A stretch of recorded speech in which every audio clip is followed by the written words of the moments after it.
हम्म आज की इस डीप डाइव में हमारा फोकस सीधे उन ताकतों पर है जिन्होंने प्राचीन भारत का नक्शा ही बदल दिया।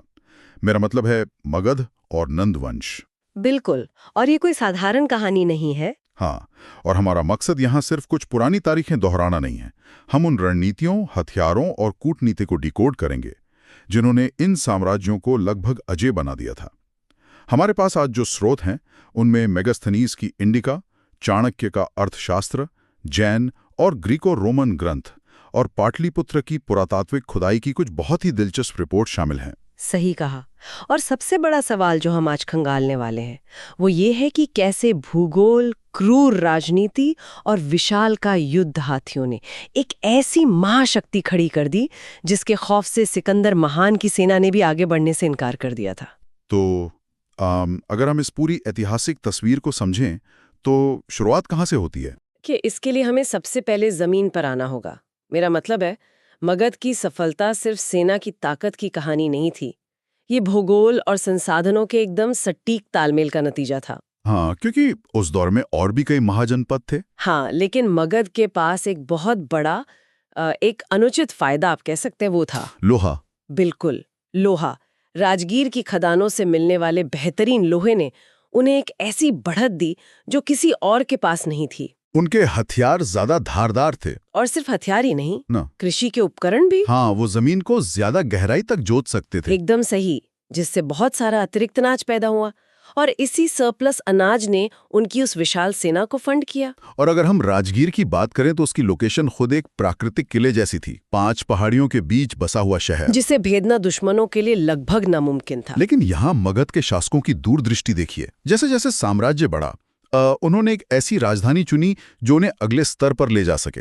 उन्होंने पाटलिपुत्र का रुख किया, जो आज का आधुनिक पटना है। हाँ, गंगा, गंडक और सोन नदियों के संगम पर बसा ये शहर एक जल दुर्ग था। नदियों के इस नेटवर्क ने न सिर्फ दुश्मन के अचानक हमले को ब्लॉक कर दिया, बल्कि व्यापार और सेना की आवाजाही को पूरे उपमहाद्वीप में आसान बना दिया। और मेगास्थनीज की इंडिका पढ़ते हुए तो सच में दिमाग घूम जाता है। वो विवरण बहुत ही अद्भुत है ना? उसने लिखा है कि पाटलिपुत्र एक विशाल महानगर था, 15 किलोमीटर लंबा और करीब 2.5 किलोमीटर चौड़ा। और एक असाधारण बात जो स्रोतों से पता चलती है वो है इसकी सुरक्षा व्यवस्था। हाँ, इस शहर के चारों तरफ लकड़ी की विशाल दीवारें थी जिनमें 64 प्रवेश द्वार और 570 टावर थे। और दीवारों के ठीक बाहर 600 फुट चौड़ी और 45 फुट गहरी खाई थी। मतलब एक पूरा इकोसिस्टम जो डिफेंस और ड्रेनेज दोनों का काम कर रहा था। कई लोगों को लगता था कि ग्रीक इतिहासकार बहुत बढ़ा चढ़ाकर लिखते हैं, लेकिन कुम्हरार और बुलंदी बाग की खुदाई में इन लकड़ी की दीवारों के अवशेष सच में मिल चुके हैं। उस समय 1.5 लाख से 4 लाख की आबादी का ये शहर किसी प्राचीन साइंस फिक्शन फिल्म का सेट लगता है। लेकिन दीवारें कितनी भी ऊंची हों, युद्ध तो उनके बाहर लड़े जाते हैं। और यही एंट्री होती है उन राजाओं की जिन्होंने युद्ध की तकनीक को पूरी तरह से बदल दिया। बिंबिसार ने राज्य का विस्तार किया, लेकिन उसके बेटे अजात शत्रु ने तो युद्ध के नियम ही बदल कर रख दिए। बिल्कुल, उसने वैशाली और कोसल को हराने के लिए 2 ऐसे हथियार पेश किए जो उस दौर के महाविनाश के हथियार थे। हाँ, रथमूसल और महाशिला कंटक।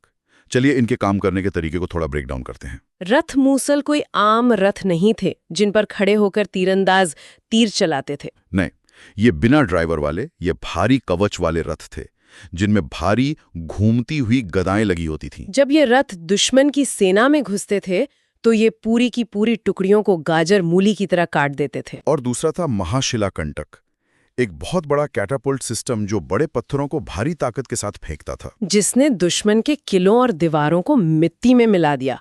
इन्हीं हथियारों के दम पर मगध एक महाशक्ति बन गया। लेकिन विस्तार का असली चरम तब आया जब नंद वंश सत्ता में आया, खासकर महापद्म नंद के नेतृत्व में। उनका आना इतिहास में एक बहुत बड़ा बदलाव था। पुराणों में उन्हें सर्वक्षत्रांतक कहा गया है, यानी सभी क्षत्रियों का नाश करने वाला। उन्होंने पांचाल, काशी, कुरु और कलिंग तक पुराने राजवंशों को व्यवस्थित रूप से उखाड़ फेंका। और वो पहले गैर क्षत्रिय राजा माने जाते हैं। उनके जन्म को लेकर स्रोतों में काफी अलग अलग बातें हैं। हाँ, काफी विवादित स्रोत हैं। जैसे पुराण कहते हैं कि उनकी माता शूद्र थीं। वहीं दूसरी तरफ जैन और ग्रीको रोमन ग्रंथ दावा करते हैं कि उनके पिता एक नाई थे और माता एक वैश्या थीं। हम यहाँ किसी एक पक्ष का समर्थन नहीं कर रहे हैं, बिल्कुल नहीं। हम सिर्फ निष्पक्ष रूप से स्रोतों में दर्ज बातों को सामने रख रहे हैं।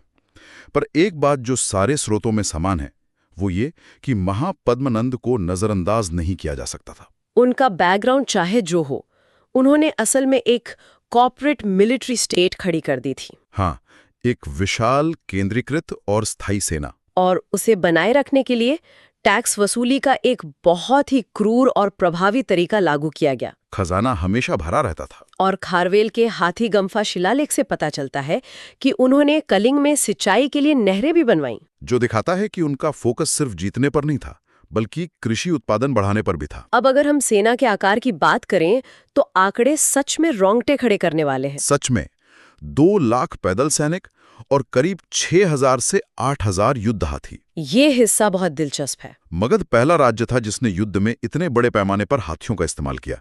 इन्हें अक्सर प्राचीन काल के टैंक कहा जाता है। लेकिन यहाँ एक बात समझनी जरूरी है, जैसे आज के दौर में टैंक को अकेले नहीं भेजा जाता, उन्हें कवर करने के लिए इन्फेंट्री चाहिए होती है। बिल्कुल वैसा ही प्राचीन युद्ध कला में भी था।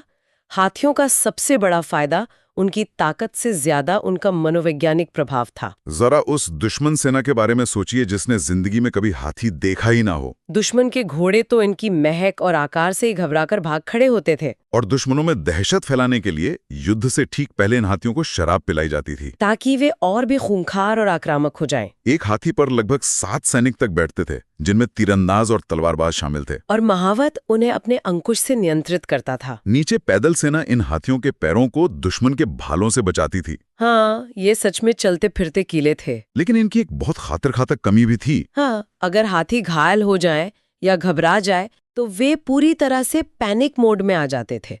फिर उनके लिए दोस्त और दुश्मन का फर्क खत्म हो जाता था। वो मुड़ते थे और अपनी ही सेना को कुचल देते थे। सिकंदर और पोरस के बीच झेलम नदी के तट पर जो युद्ध हुआ था उसमें यही हुआ था। पोरस के घायल हाथियों ने खुद की ही सेना में तबाही मचा दी थी। और इसके बावजूद जब सिकंदर महान की अजेय सेना व्यास नदी के तट पर पहुंची तो उन्होंने आगे बढ़ने से साफ इनकार कर दिया। उन्होंने पोरस के हाथियों का खौफ देखा था। और अब उनके सामने गंगारी डाय यानी नंद साम्राज्य की सेना खड़ी थी, जिसके पास 4,000 से अधिक प्रशिक्षित योद्धा थे। ग्रीक सैनिक अंदर से टूट गए थे। सिकंदर को मजबूरन वापस मुड़ना पड़ा। ये नंदवंश की सैन्य ताकत का सबसे बड़ा प्रमाण है कि दुनिया की सबसे महान सेना उनसे लड़ने से पहले ही पीछे हट गई। लेकिन यहाँ एक अजीब विडंबना है। बाहर से अजेय दिखने वाला नंद साम्राज्य अंदर से खोखला हो रहा था। हाँ, अंतिम राजा धनानंद अपनी प्रजा में बेहद अलोकप्रिय था। वो बहुत लालची था। उसने चमड़े, गोंद और पत्थरों तक पर भारी टैक्स लगा दिया था। महावंश के अनुसार उसने 80 कोटि यानी लगभग 800 मिलियन की संपत्ति गंगा नदी के तल में पत्थरों के नीचे छिपा रखी थी। प्रजा उसके दुर्व्यवहार और भारी करों से पूरी तरह त्रस्त थी। तो आखिर इन सब का मतलब क्या है? इसका मतलब है कि एक ऐसी क्रांति का मंच तैयार था जिसने चंद्रगुप्त मौर्य और उनके गुरु चाणक्य को सत्ता में ला दिया। इससे एक बहुत जरूरी सवाल उठता है कि इतने बड़े साम्राज्य को चलाया कैसे जाए। और चाणक्य के अर्थशास्त्र ने इसका जवाब दिया। उन्होंने रियल पॉलिटिक का सिद्धांत दिया, जहां राज्य की सुरक्षा के लिए आदर्शवाद से ज्यादा व्यवहारिकता जरूरी थी। उन्होंने सीधे पाटलिपुत्र पर हमला करने की गलती नहीं की। हाँ, उन्होंने पहले सीमाओं को अस्थिर किया। चाणक्य ने जासूसी, मनोवैज्ञानिक युद्ध और कूटनीति गठजोड़ का बेहतरीन इस्तेमाल किया। उनके जासूस व्यापारी या सन्यासी के भेष में दुश्मन के खेमे में रहते थे, अफवाहें फैलाते थे। और जब चंद्रगुप्त की सेना पाटलिपुत्र पहुंची तो नंद सेना अंदर से पूरी तरह टूट चुकी थी। लेकिन चाणक्य की खूबी सिर्फ साम्राज्य तोड़ने में नहीं थी। उन्होंने जन्म के बजाय योग्यता के आधार पर एक मजबूत नौकरशाही बनाई और व्यापार को बढ़ावा देने के लिए वजन और माप के मानकीकृत नियम लागू किए, जिससे मौर्य साम्राज्य आर्थिक रूप से भी अजेय बन गया। राजगीर की खदानों से लेकर पाटलिपुत्र के विशाल लकड़ी के किलों तक, युद्ध के मदमस्त हाथियों की दहशत से लेकर चाणक्य की बेजोड़ और ठंडी कूटनीति तक। इस डीप डाइव से ये साफ होता है कि एक महाशक्ति केवल सेना से नहीं बल्कि भूगोल, अर्थशास्त्र और कठोर रणनीतियों के तालमेल से बनती है। और यह इतिहास सिर्फ पुरानी कहानियां नहीं है, ये सत्ता और संसाधन प्रबंधन का एक मास्टर क्लास है, जो आधुनिक सप्लाई चेन और लीडरशिप पर भी लागू होता है। बिल्कुल लागू होता है। लेकिन आखिर में एक सोचने वाली बात है।